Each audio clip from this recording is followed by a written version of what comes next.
ধনী হব কেন, এই প্রশ্ন আমাদের মাঝে আছে না নাই?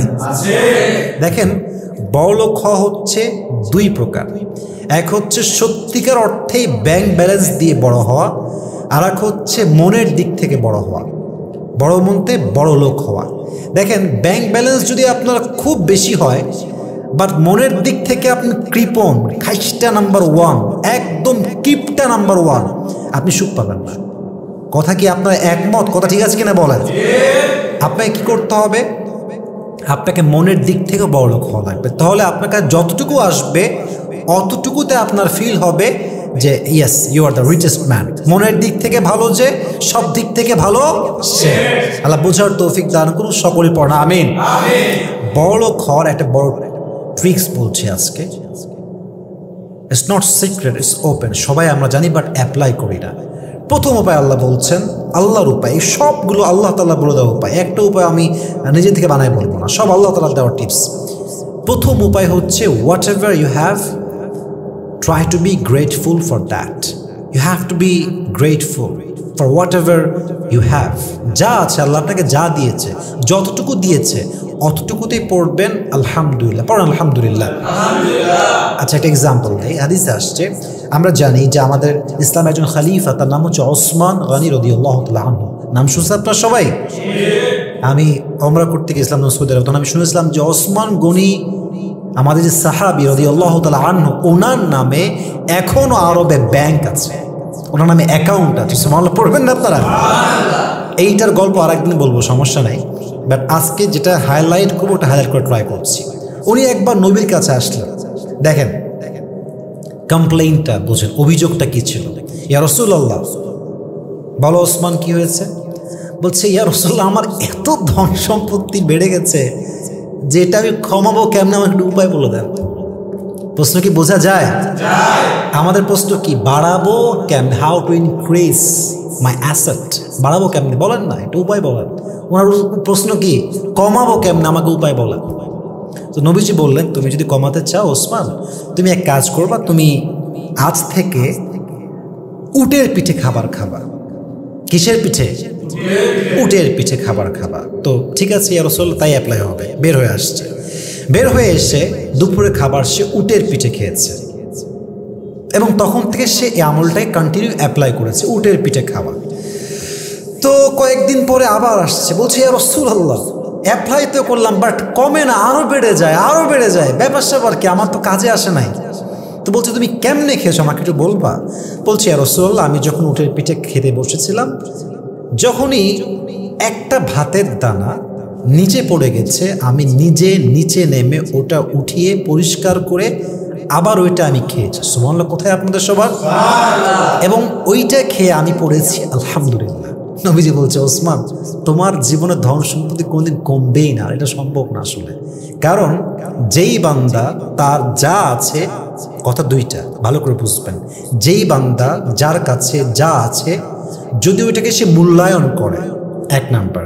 দুই, সেইটা সে মূল্যায়ন করার পরে শুকরিয়া আদায় করে, আল্লাহ আমাকে এটা দিয়েছে আলহামদুলিল্লাহ। একটা দোকান আর জাস্ট কিচ্ছু নেই আমার লাইফে, একটাই দোকান, তাতেই আমি খুশি, যত্ন করছি, ঝাড়ু দিচ্ছি, পরিষ্কার করছি, কত সুন্দর করে সাজাচ্ছি, মূল্যায়ন করলাম। দুই, যে তার জিনিসটাকে শুকরিয়া আদায় করে পাওয়ার জন্য তার রিজিকে, তার সম্পত্তিতে আল্লাহ কখনো কোনো কমতি দিবেই না। সুবহানাল্লাহ পড়ে সবাই। এক নাম্বার, লা ইন শাকারতুম লা আযীদান্নাকুম, if you are grateful I will increase your নিয়াম। যদি তুমি শুকরগুজার হতে পারো, তোমার প্রত্যেকটা জায়গায় তোমাকে নিয়ামত আরো দ্বিগুণ করে বাড়াই দিবে। একজন আওয়াজ দিয়ে বলেন তো, তিনি কে? এবং এত বেশি হবে, ওয়া ইন তাউদ্দু নি'মাতাল্লাহি লা তুহসুহা, যদি গুনতে চাও আল্লাহর দেওয়া নিয়ামত, আল্লাহ এত বেশি দিবে, লা তুহসুহা, তুমি কখনো গুণেও শেষ করতে পারবা না। সুবহানাল্লাহ পড়ো সবাই। তাহলে এক নম্বর, আমরা সকলেই একসাথে বলবো, শুকরিয়া আদায় করা। বলেন সবাই, কি আদায় করা? আল্লাহ আমাদের সবাইকে বোঝার তৌফিক দান করুন। সকলে আমরা মন খুলে পড়ি আমিন। Number two, if you want to be the richest person in the world, change your location, change your location, change your country, change your place, change your area, change your city. যদি আপনি সত্যি ধনী হতে চান, হিজরত করেন। হিজরত বোঝেন আপনারা সবাই? হিজরত। আছেন বাংলাদেশ যান দুবাই, আছেন বাংলাদেশ যান আরবে যান, যান আপনি আমেরিকা যান, যান আপনি লন্ডন যান, আছেন রাজশাহী ঢাকায় যান, ঢাকায় আছেন বিদেশ যান, ত্যাগ করেন নিজের জায়গা। যদি আমি আসিফ বাগেরহাট থাকতাম, আমার বাসা হচ্ছে বাগেরহাটে, গ্রামের বাসা, আমাদের জন্ম, আমাদের 14 গোষ্ঠী সব ওইখানে। যদি আমি হিজরত না করতাম, ওই সময়ে পড়াশোনা না করতাম, তাহলে আমি আজকে এখানে বসে বক্তব্য দিতে কখনোই পারতাম না। কথা ঠিক কিনা বলুন যুবক ভাইরা? If you can change your location, maybe it will change your destiny. Maybe, perhaps. যে তার লোকেশন চেঞ্জ করে, মাঝে মাঝে লোকেশন চেঞ্জ তার ভাগ্যকে পরিবর্তন করে দেয়, ঠিক কিনা বলেন? দেখবেন মাঝে মাঝে আপনাদের যে অনেক ফ্রেন্ড আগে থাকতো নাটোরে, লাইক চাপায়ে ছিল, ফর এন এক্সাম্পল, যেহেতু আমার রাজশাহীর ছেলে পেলে, যেহেতু আমার ঢাকায় থাকি না, আমার কোথায় ছেলে? রাজশাহীর ছেলে, থাকছি রাজশাহীতে, বড় হয়েছে রাজশাহীতে, এবার জন্ম হচ্ছে খুলনাতে, বাবাঘাটে। তো দেখবেন যে অনেক ফ্রেন্ড ঢাকায় যাওয়ার পরে চেঞ্জ হয়ে গেছে, ভালো ইনকাম করতেছে। আবার অনেক ফ্রেন্ড থাকতো দেশে, চলে গেছে বিদেশে, ফ্রান্সে গেছে, আমেরিকা গেছে, লন্ডন গেছে, দুবাই গেছে, দেখবেন টাকা বাড়াচ্ছে মাশাআল্লাহ। 3 বছর পরে দেখবেন যে এরা গ্রামের ভিতরে একটা বাড়ি করে ফেলছে। এরকম আছে না নাই? বলেন বলেন। মাঝে মাঝে হিজরত করাটা আপনার ভাগ্যকে পরিবর্তন করে।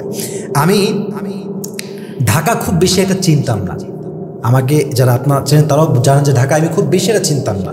বাট মাহফিল যখন আমার শুরু হয়, তখন ঢাকাতে আমার খুব বেশি যাওয়া আসা হয়, পরিস্থিতি পরিবেশ আমি খুব দেখার সুযোগটা আমার সে সময় হয়।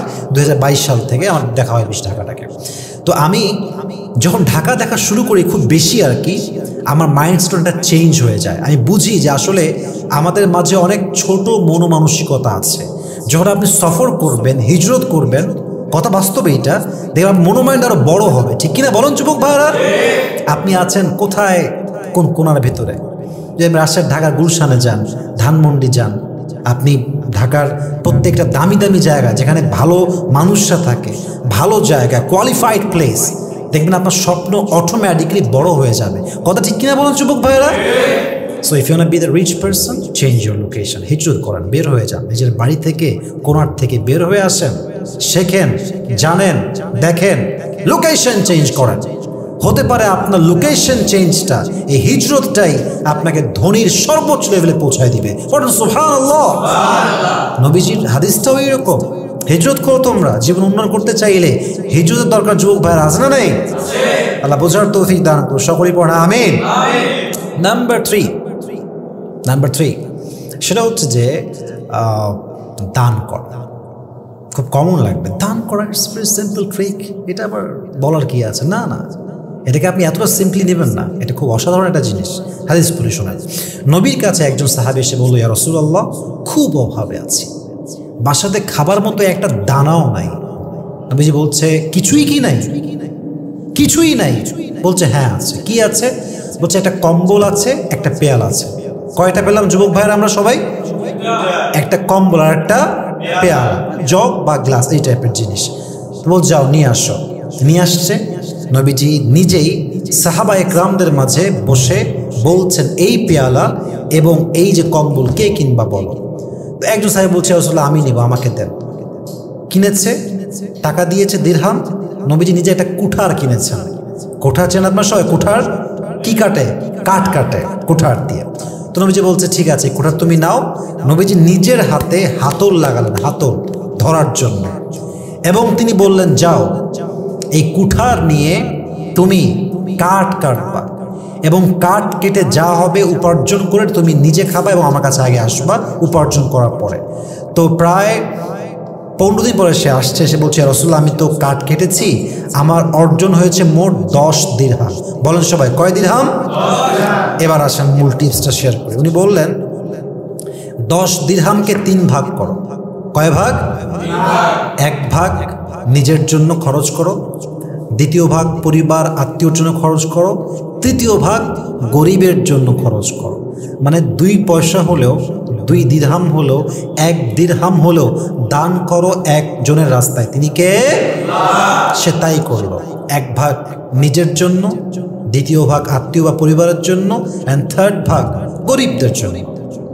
এবং হাদিসে আসছে এই ট্রিক্স অ্যাপ্লাই করার জন্য উপায় যে সে অবলম্বন করেছে দান করার উপায়টা, এটার জন্য অল্প দিনের ব্যবধানে তার অভাব দূর হয়ে গেছে এবং সে মদিনাতে সবচাইতে ভালো একজন স্বাবলম্বী ব্যক্তি হয়ে গেছে। সুবহানাল্লাহ পড়বেন না আপনারা? তাহলে যতটুকু আপনার আছে 5 টাকা 10 টাকা অ্যাবিলিটি অনুযায়ী যতটুকু পারা যায় দান করবেন। রাজি আছেন তো ইনশাআল্লাহ? 4 number, this is very important for the young people, সেটা হচ্ছে বিয়ে করা। কি করা যুবক ভাইরা? বিয়ে করা। হেসে লাভ নাই, কথা সত্য। বিয়ে করলে রিজিকের মাঝে বরকত দেয় একজন, তিনি কে? তবে হ্যাঁ, বিয়েটা হওয়া লাগবে উইথ দ্য রাইট পারসন। সঠিক মানুষের সাথে বিয়ে করলে জীবনে বরকত আসে। বাট ভুল মানুষকে বিয়ে করলে শুধু বরকত নষ্ট হয় তা নয়, জীবনের যে ধারাবাহিকতা আছে, জীবনের যে লেইনটা আছে, মনে করেন আপনি এখান থেকে যাবেন হচ্ছে সিলেট, ঢাকা টু সিলেট, মনে করেন রাস্তা হচ্ছে ডান দিক দিয়ে। কোন দিক দিয়ে? আপনি ধরলেন বাম দিক দিয়ে, ভারত যাওয়া যাবে যুবক ভাইরা? লেইন চেঞ্জ হয়ে যাবে, রাস্তা চেঞ্জ হয়ে যাবে। যার বউ ভুল হয় তার রাস্তা এমনি বাঁকা হয়ে যায়। তো বিয়ে করলে সুন্নাহ অনুযায়ী তার জীবনে বরকত দিবে একজন। আওয়াজ দিয়ে বলেন তো তিনি কে? আমরা অনেককে দেখেছি বিয়ের আগে he was poor, very very poor, but after getting married he became a rich person. বড়লোক হয়ে গেছে, জব হয়ে গেছে, সরকারি চাকরি হয়ে গেছে, গাড়ি হয়ে গেছে, বড় ব্যবসাদার হয়ে গেছে। হয়, ইট হ্যাপেন্স। আমি দেখেছি অনেকের বেতন বিয়ের আগে 10-15 এরকম ছিল, বিয়ের পরে মাশাআল্লাহ 1 লাখ 1.5 লাখ বেতন হয়ে গেছে। অনেক এরকম আছে, প্রায় কলও দেয় যুবক ভাইয়েরা। তো ব্যাপারটা হচ্ছে যে বিয়ের পরে মূল ব্যাপারটা বরকতের কেন হয়? যদি আপনার ওয়াইফ 5 ওয়াক্ত নামাজি হয়, দিনদার হয়, চরিত্রবান হয়, আপনিও 5 ওয়াক্ত নামাজি হন, তখন জীবনটা হয় আল্লাহর রাস্তায়। কি হয়? আপনি হারামভাবে কথাগুলো বুঝবেন। আমি খুবই সিম্পলি আজ কথা বলছি, it's just like simple lecture. যখন আপনি বিয়ে করবেন আপনার জেনা কমে যাবে। জেনা যদি কমে যায়, হাদিস আছে রিজিকে বরকত আল্লাহ বাড়ায় দিবে। সুবহানাল্লাহ পড়েন সবাই আপনারা। জেনা কমে যাবে কেমনে? বিয়ের আগে কোনো যুবক মাস্টারবেশন করতো, for an example, I am just talking like that. সে বিয়ের পরে মাস্টারবেশন করবে যুবক ভাইয়েরা? কারণ তার হালালভাবে তার সমস্ত নিডস পরিপূর্ণ হচ্ছে। আমার কথা মাইন্ড করবেন না, জাস্ট বোঝাবার স্বার্থে বলছি। সে হাতের গোনা থেকে বেঁচে গেল। আচ্ছা, বিয়ের পরে কোনো যুবক যদি সত্যিকার অর্থেই ভালো হয়, লুচ্চার কথাই বলতেছি না ভাই, যে খারাপ সে তো খারাপই। দেখবেন যার চরিত্র খারাপ, হ্যারবো যত সুন্দরী হোক, হ্যার দিকে তাকাবেই তাকাবে, ঠিক কিনা বলেন যুবক ভাইরা? I am just talking about the people, those who have good character, যাদের ভালো চরিত্র আসলে। তো তার চোখ দিয়ে সে বেগানারিকে দেখবে না, পর্নোগ্রাফি দেখবে না, রাস্তাঘাটে মেয়েকে দেখবে না, তার হাতের গুণা নাই, চোখের গুণা নাই, জেনার গুণা নাই, তো তার জীবন বরকত তো আসবেই আসবে, ঠিক কিনা বলেন যুবক ভাইরা? তাহলে বিয়েটা আপনার রিজিকে একটা বরকতে দোয়ার খুলে দেয়। কথা বললে তো কথা অনেক বের হয়ে যায়। কথা হচ্ছে যে আমরা অনেক সময় দেখি যে বিয়ের পরে অভাব আছে না? বিয়ে করেছে, ফোন দে দোস্ত, দে না কয়েকটা হাজার টাকা, তোর বউ, আমার বড় খুব অসুস্থ, টাকাটা দে আমাকে। এরকম হয় না? হয় না? তাহলে এই কথার সাথে মিল তো হইল না যে আল্লাহ বড়লোক বানিয়ে দিয়ে বিশাল বড় ধনী হয়ে যাবেন। না, মাথায় রাখবেন, ধনী হওয়া মানেই যে একদম আপনি কয়েক কোটি টাকার মালিক হয়ে যাবেন তা না। আপনাকে ক্রাইসিস ফেস করতে হবে। আপনি বিয়ের পরেও ক্রাইসিস ফেস করবেন, বিয়ের আগেও ফেস করবেন। বাট হতে পারে আপনার হালাল বিয়ের জন্য আপনাকে আপনার ক্রাইসিস থেকে মুক্তি দিবে একজন, তিনি কে? বাট আল্লাহর উপরে ভরসা করে আমরা বিয়ে করার চেষ্টা অ্যাজ সুন অ্যাজ পসিবল আমরা চেষ্টা করবো। রাজি আছেন তো ইনশাআল্লাহ? আল্লাহ আমাদের সবাইকে দ্রুত বিয়ে করার তৌফিক দান করুক। আমরা সকলেই মন খুলে পড়ছি আমিন। 5 নাম্বার, ধনী হওয়ার সবচাইতে বড় উপায় হচ্ছে আল্লাহর কাছে ক্ষমা চাওয়া। কি চাওয়া? যে ব্যক্তি বেশি বেশি ইস্তেগফার পাঠ করে আল্লাহ তার রিজিকে বরকত দান করে। সুবহানাল্লাহ পড়বেন না সবাই? সকলে আমার সঙ্গে পড়েন একবার, আস্তাগফিরুল্লাহ। আর একবার পড়েন, আস্তাগফিরুল্লাহ। সকলে একবার পড়েন, আল্লাহুম্মা গফিরলি। বেশি বেশি ইস্তেগফার যে পাঠ করবে আল্লাহ তার ক্ষমা তো করবেন তাকে, এবং তার রিজিকেও আল্লাহ বরকত বাড়ায় দিবে। সুবহানাল্লাহ পড়েন সবাই। এবং সর্বশেষ কথা, যেটা আমার পার্সোনাল লাইফের এক্সপিরিয়েন্স, সেটা হচ্ছে যে যেটা অ্যাফোর্ড করতে পারবেন না সেই দিকে কখনো নিজের হাত বাড়াবেন না। ঠিক আছে? দেখেন, আমি কিছু এক্সাম্পল দিচ্ছি। ইলন মাস্ক নাম শুনছেন আপনারা সবাই? উনি কিন্তু ভাড়া বাসায় থাকে, নিজের বাসা নাই। তার মানে কি বাসা কিনতে পারবে না? পুরো দেশ কিনতে পারবে সে চাইলে পুরো দেশ কিনতে পারবে। দেখেন, এগুলো আমি জাস্ট বোঝাবার স্বার্থে বলছি। উনি ভাড়া বাসায় থেকেছেন, রেন্টে গাড়ি রেন্টে বাসায় থেকেছেন। কেন?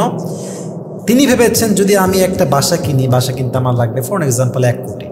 ঢাকায় একটা নর্মাল ফ্ল্যাট কিনতে গেলে 1 কোটি টাকা লেগে যায় যুবক ভাইয়ার, আপনি গেলে বুঝবেন। তো যদি আমি 1 কোটি টাকাতে একটা ফ্ল্যাট কিনি, ফ্ল্যাট দিয়ে আমার কোনো ইনভেস্ট আসবে না, কিছুই আমার আসবে না, পুরো মাস খালি, জাস্ট গিয়ে শুভ। কিন্তু ওই 1 কোটি টাকা যদি আমি বিজনেসে ইনভেস্ট করি, আর আমি জাস্ট 5,000 টাকা দিয়ে একটা ফ্ল্যাটের রুম ভাড়া নিয়ে থাকি, একটা মেসে থাকি, আর 1 কোটি আমার ইনভেস্ট থাকে, বলেন তো সবাই, আমার ঘুমায় টাকা আসবে না ব্যবসা থেকে টাকা আসবে? ব্যবসা থেকে আসবে। আমরা কি করি, যেটা আমি নিজে আমার লাইফে আমি নিজে করেছি, টাকা হয়েছে কিনে একটা গাড়ি, আর এই বিশাল গাড়ি। ঠিক না, এটা ঠিক না। টাকা যখন আপনার কাছে আছে 50 লাখ, আপনাকে হিসাব করতে হবে যে আমি এটাতে বিজনেস করব। আপনি গাড়ি কিনবেন কখন? যখন আপনার কাছে আছে 2 কোটি টাকা বা 3 কোটি টাকা আছে, সেখান থেকে আপনি 20 লাখ দিয়ে একটা গাড়ি কিনবেন।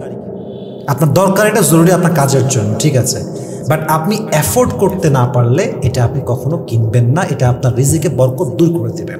আচ্ছা, এক্সাম্পল দিই। আপনার সবাই শাহরুখ খানের নাম শুনছেন না? আমি কাউকে আইডল হিসেবে প্রেজেন্ট করছি, ইটস জাস্ট এক্সাম্পল আর নাথিং এলস। তার একটা ইন্টারভিউ আমি দেখেছি, just to learn, I have watch this video. সেটা হচ্ছে যে উনি বললেন তার লাইফে একটা বড় একটা ইচ্ছা হচ্ছে সেটা পার্সোনাল জেট প্লেন কিনবে। পার্সোনাল জেট প্লেন যেখানে মন চায় মুভ করবে। তো সংবাদ বলছে সে যদি তার সম্পদ থেকে জাস্ট $200 মিলিয়ন, মেবি এতটুকু নাম এটা উল্লেখ করছে, মেবি যদি সে ইনভেস্ট করে, সে একটা জেট প্লেন কিনতে পারবে। এই অ্যাবিলিটি তার বহু আগেই হয়ে গেছে, এই সামর্থ্য বহু আগ থেকেই আছে, কিন্তু সে কেনে না। কেন কেনে না? কারণ সে ভাবে যদি আমি আজকে এই টাকাটা দিয়ে একটা জেট প্লেন কিনি, এটা আমার এয়ারপোর্টে বা আমার যে স্পেস ওখানে থাকবে, যখন মন চায় আমি গেলাম।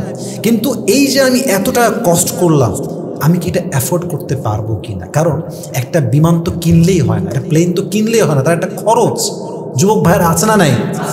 তো সে কি করে, প্রত্যেক সময় যখন তার টাকা বেড়ে যায়, ওটা আর এক মুভিতে ইনভেস্ট করে।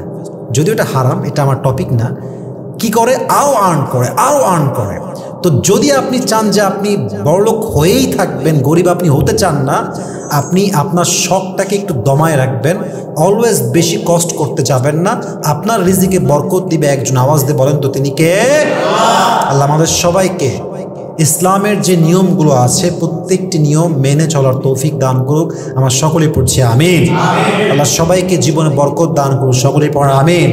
আল্লাহ সবাইকে রিজিকে বরকত দান করে হালালভাবে ধনী হওয়ার তৌফিক দান করুক। আমরা সকলেই মন খুলে পড়ছি আমিন।